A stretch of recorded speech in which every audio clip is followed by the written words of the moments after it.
द्वारका की भूमि पर पांव रखते ही जैसे श्री कृष्ण की स्मृतियों से स्वामी का मन परिपूर्ण हो गया। यह वह स्थान था जहाँ व्यूह बांधकर श्री कृष्ण ने धर्म की रक्षा की थी। यहाँ न कालियवन जैसा राक्षस उनका कुछ बिगाड़ सकता था, न जरासंध जैसा दैत्य। जरासंध के सारे अधर्मी और पापी मांडलिक राजा उनका कोई अहित नहीं कर सके। यही श्री कृष्ण की द्वारिका थी जिसमें यादव देवताओं के समान निर्भीक होकर वैभवपूर्ण जीवन व्यतीत करते थे। यही उनका कोट था, मंदिर थे, अग्निशालाएं थी, आश्रम थे। इन्हीं आश्रमों में घूम घूम कर कृष्ण ने उपनिषदों पर चर्चाएं की होंगी, उन्हें मत कर उनका नवनीत निकाला था, गीता का साक्षात्कार किया था। यही वह रैवतक पर्वत था जहाँ के मेले जैसे परिवेश में अर्जुन को सुभद्रा की पहली झलक मिली थी। कृष्ण ने उन दोनों का परिचय कराया था और फिर अर्जुन को सुभद्रा के हरण का परामर्श दिया था। पर हरण क्यों? क्यों नहीं उन्होंने वसुदेव से बात की? कहा तो था कि वे वसुदेव से बात करेंगे। क्यों नहीं देवकी को समझाया? उन्होंने क्यों नहीं स्वयं ही सुभद्रा का विवाह अर्जुन से करवाया? अर्जुन उनकी बुआ का पुत्र था, वसुदेव की बहन का पुत्र। सुदर्शन था, बुद्धिमान था, वीर भी था। और क्या चाहिए था वसुदेव को अपने जामाता के रूप में?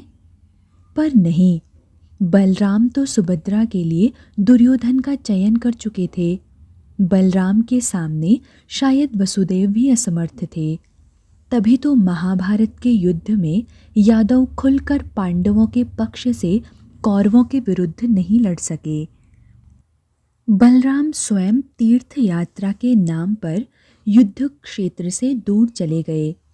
कृष्ण के पुत्रों को भी अपने साथ ले गए ताकि वे अपने पिता की सहायता न कर सकें, और स्वयं कृष्ण को भी निःशस्त्र कर गए। ऐसे में कृष्ण सुभद्रा का विवाह अर्जुन से करने का प्रस्ताव करते तो कौन मानता उसे? तब तक शायद यादव अत्यंत समृद्ध क्षत्रिय बन चुके थे, एक धनाढ्य राज्य के स्वामी। उनका राज्य धन धान्य से परिपूर्ण था। सागर तट के कारण संसार भर से व्यापार की सुविधा थी। द्वारका की भूमि में उपज भी अच्छी होती थी। गोधन का पालन पोषण उनका व्यवसाय भी था और व्यसन भी। कृष्ण निरंतर उनका महत्व उन्हें समझा रहे थे। गाय पूजनीय थी, वह हमारी माता थी। यादवों के पास धन बल भी था और अध्यात्म बल भी, सामरिक शक्ति भी थी और धार्मिक शक्ति भी। वे जम्बू द्वीप में सबसे शक्तिशाली शासक थे, और पांडवों के पास तब तक क्या था? इंद्रप्रस्थ, कौरवों की प्राचीन उजड़ी हुई राजधानी, जिसमें एक प्रासाद भी कदाचित रहने योग्य नहीं था। निर्धन से राजा थे युधिष्ठिर। अर्जुन से सुभद्रा का विवाह करने से यादवों के सम्मान में कोई वृद्धि नहीं होती, उनका बल नहीं बढ़ता। दुर्योधन हस्तिनापुर का राजा था, कौरवों के पूरे वैभव का स्वामी। बलराम ने सुभद्रा के वर के रूप में उसका चयन कर लिया था। धर्म के स्थान पर धन को चुना होगा बलराम ने। ऐश्वर्य पाकर तब तक यादव ईश्वर को भूलने लगे होंगे, किंतु कृष्ण अपनी प्रिय भगिनी का विवाह दुर्योधन जैसे पापी से कैसे कर देता? तभी तो उन्होंने न केवल अर्जुन को सुभद्रा का हरण का परामर्श दिया, वरन उस कार्य के लिए अपना युद्धक रथ भी उसे सौंप दिया। किंतु उस दिव्य वैभव का, उस अलौकिक महानता का अब एक कण भी वहाँ शेष नहीं था। सारी पृथ्वी के राजाओं का नियंत्रण करने वाले उन श्री कृष्ण के नगर द्वारिका पर अब समुद्र उफन उफन कर गर्जन कर रहा था, जैसे भारत पर समुद्र पार से आए हुए गोरे मदांध होकर शासन कर रहे थे। स्वामी उस सागर को, उसके गर्जन तर्जन को, उसकी विराट लहरों को देखते रहे और उनके मन में यातना के झंझावात उठते रहे। अंग्रेजों का साम्राज्य भी इसी समुद्र के समान विस्तृत और विराट था।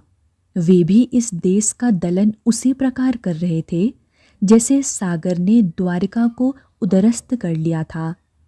कहते हैं अंग्रेजों के शासन में कभी सूर्यास्त नहीं होता। आज यहाँ सागर तट पर बैठकर कोई कृष्ण की द्वारका की छाया भी नहीं देख सकता।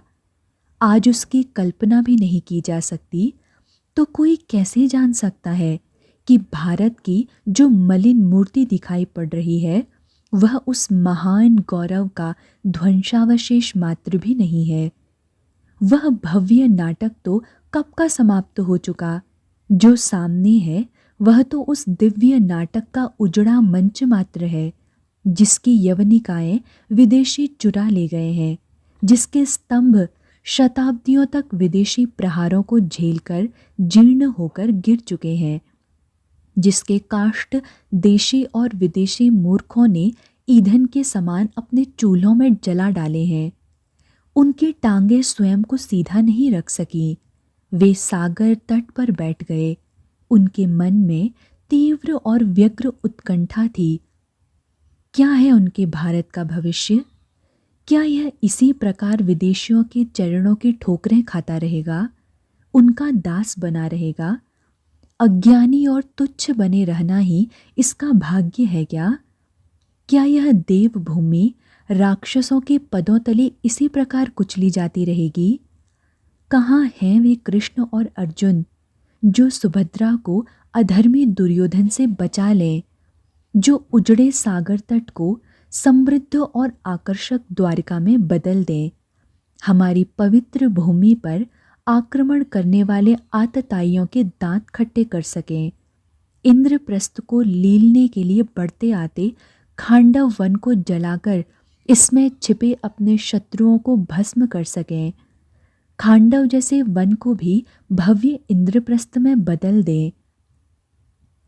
यह देश ऐसा ही तो नहीं रहेगा, इसे ऐसा नहीं रहना है। यह विश्व गुरु था और इसे विश्व गुरु बनना है, पर स्वामी की इच्छा मात्र से तो ऐसा नहीं होगा। सारे देश को उठना होगा, उठ खड़ा होना होगा। कौन उठाएगा इसे? ईश्वर की विचित्र लीला है। हीरा तो यहाँ धूल धूसरित स्थिति में पड़ा है और कांच सारे संसार पर राज्य कर रहा है। जिसे यह ज्ञात नहीं है कि ज्ञान क्या है, वह संसार भर को ज्ञान का दान करने के दंभ में अकड़ा बैठा है और भारत जैसा देश दीनहीन अवस्था में किसी विधवा की लुटी मांग के समान निष्प्राण हुआ पड़ा है।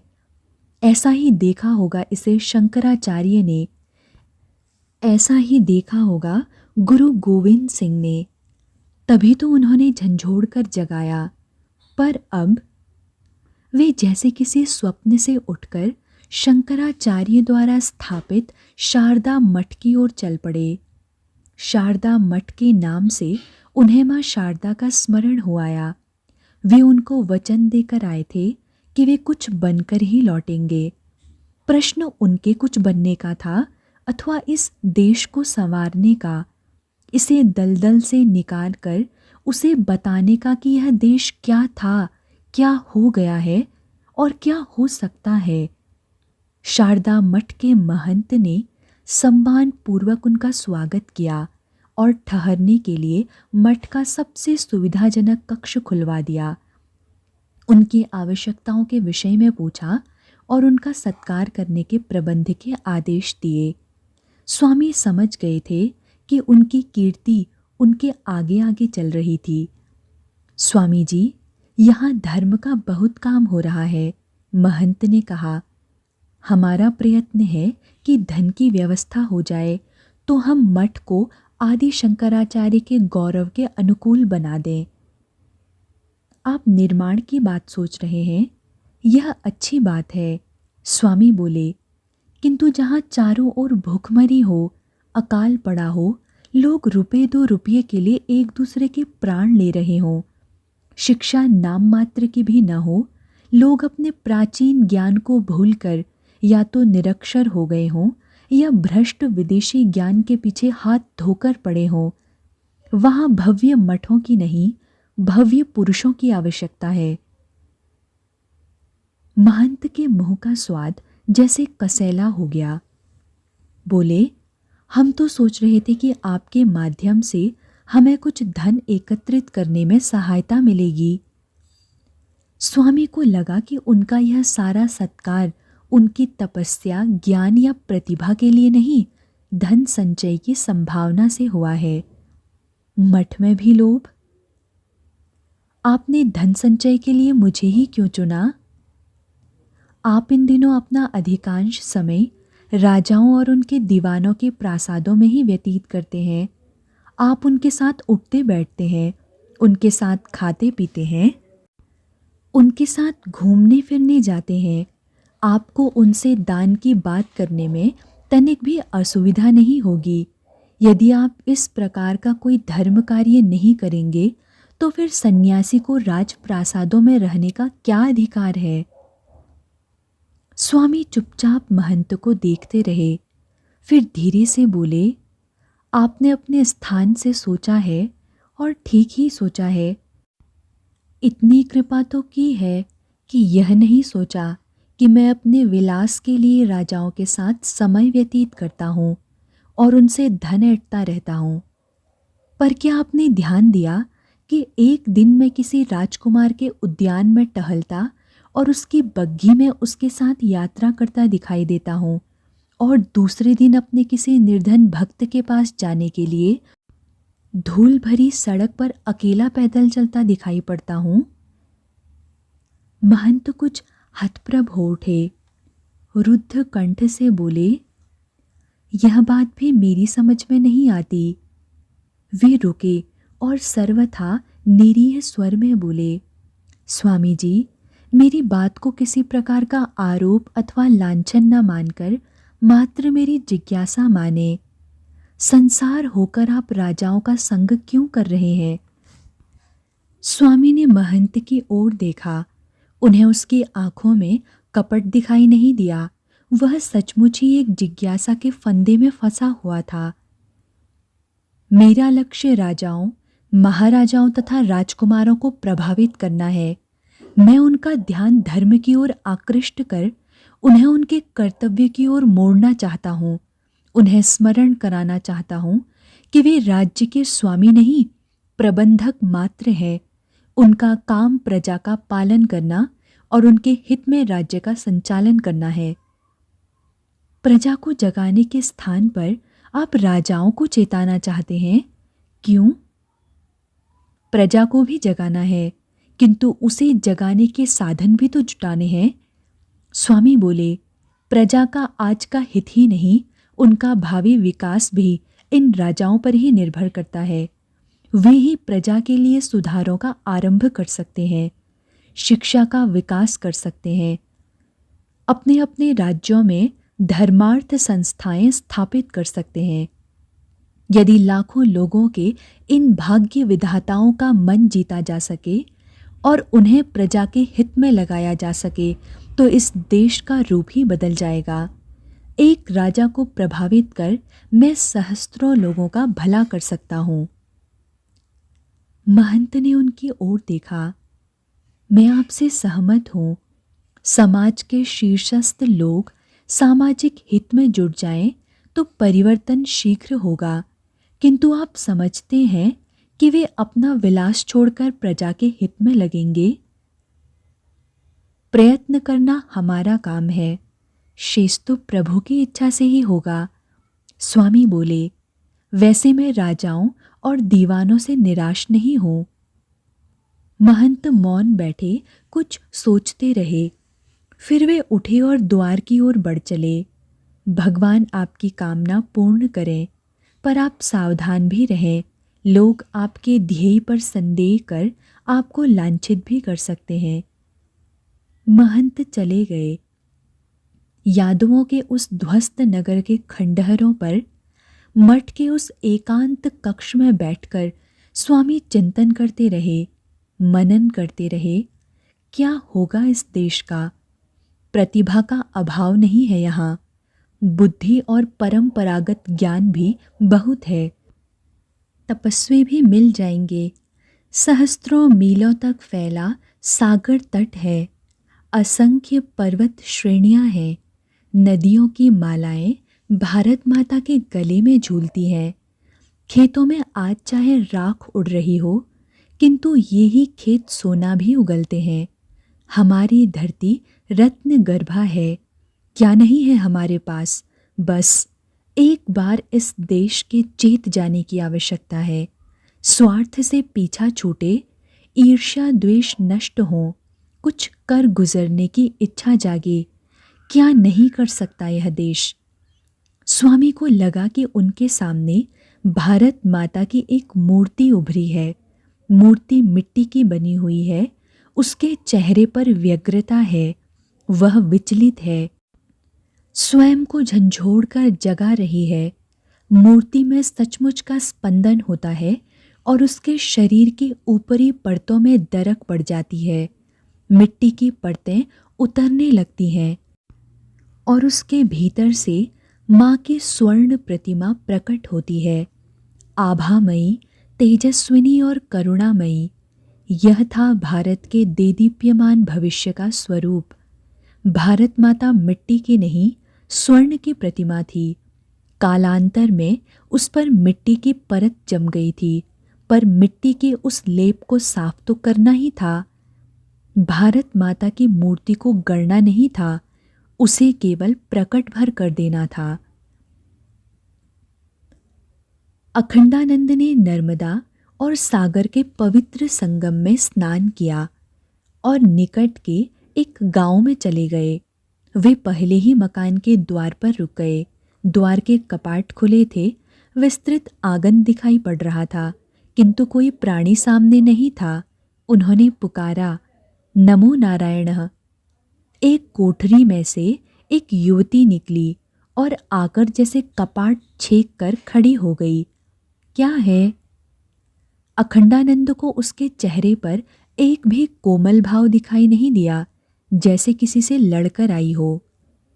माँ, मैं तुम्हें माँ दिखाई देती हूँ। युवती ने उन्हें झपट दिया। अखंडानंद की समझ में नहीं आया कि वे क्या कहें। वे उसे कैसे समझाएं कि वे उसे अवस्था के कारण नहीं, नारी के प्रति सम्मान के कारण माता कह रहे हैं। तभी दूसरी कोठी से एक वृद्धा प्रकट हुई। वह बाहर के द्वार तक आई। उसका चेहरा कुछ आशंकित लग रहा था। उसने युवती की ओर देखकर मामला भांपना चाहा। युवती ने कुछ नहीं कहा, वह पलटकर घर के भीतर चली गई। आइए महाराज। अखंडानंद को कुछ आश्चर्य हुआ। सन्यासी को सब स्थानों पर दुत्कारा तो नहीं जाता था, किंतु इस प्रकार का स्नेहिल स्वागत भी नहीं होता था। माँ, दूर से आया हूँ। तीर्थों की इस भूमि में कुछ दिन रुकना चाहता हूँ। कहीं शरण मिल सकेगी? कोई मंदिर, कोई साधुवासा? वृद्धा ने शालीन स्वर में कहा, शरण की क्या बात है महाराज, और घर होते हुए आप मंदिर में क्यों जाएंगे? आइए, हमारे घर को पवित्र कीजिए। कुछ विस्मित अखंडानंद ने घर में प्रवेश किया। स्पष्ट था कि वह कृषक परिवार था। युवती और वृद्धा के दृष्टिकोण में अंतर था। सब कहीं होता है। घर संपन्न लगता था। खुले बड़े आंगन में चारों ओर कोठरियां बनी हुई थी। वृद्धा ने पुकारकर अपने पुत्र को बुलाया। साधु महाराज आए हैं, कोने वाला बड़ा कमरा खोल दो। अखंडानंद ने देखा, अच्छा बड़ा कमरा था। आप विश्राम करें महाराज, मैं भोजन का प्रबंध करती हूँ। वृद्धा ने कहा, आप स्नान ध्यान तो कर चुके हैं ना? हाँ माता, नर्मदा के पवित्र जल में स्नान किया है, ध्यान भी हो चुका। भूखे होंगे? हाँ, भूख तो सबको लगती है, सन्यासी को भी। अखंडानंद ने कहा, किंतु यदि भोजन की सुविधा न हो तो आप कष्ट न करें। गृहस्थ की रसोई में भोजन की सुविधा क्यों नहीं होगी? वृद्धा ने कहा, मैं नहीं जानती कि मेरी बहू ने आपसे क्या कहा है, किंतु उसकी किसी बात का बुरा नहीं मानिएगा। उसका मन इन दिनों कुछ दुखा हुआ है। वृद्धा चली गई।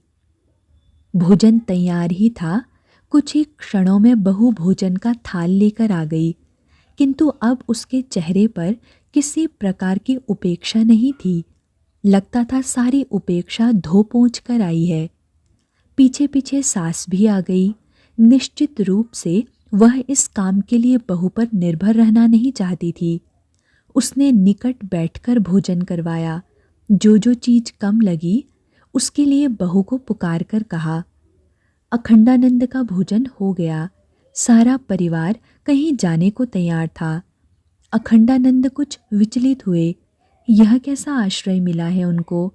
ये लोग तो कहीं जा रहे हैं, तो फिर वे उन्हें भी जाने को कहेंगे।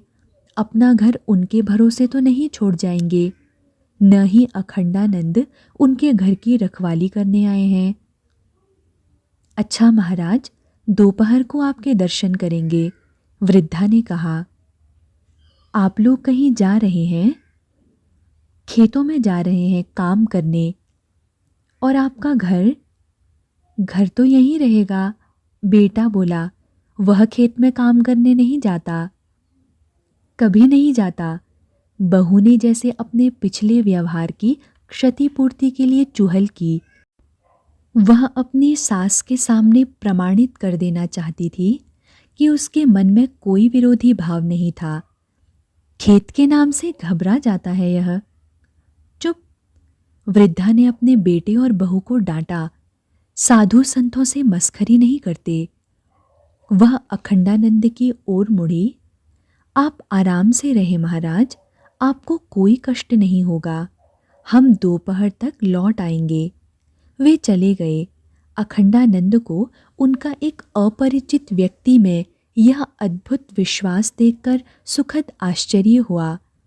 उसके जाने के पश्चात अखंडानंद से न तो भगवान का चिंतन हुआ, न वे स्वामी के विषय में ही कुछ सोच सके।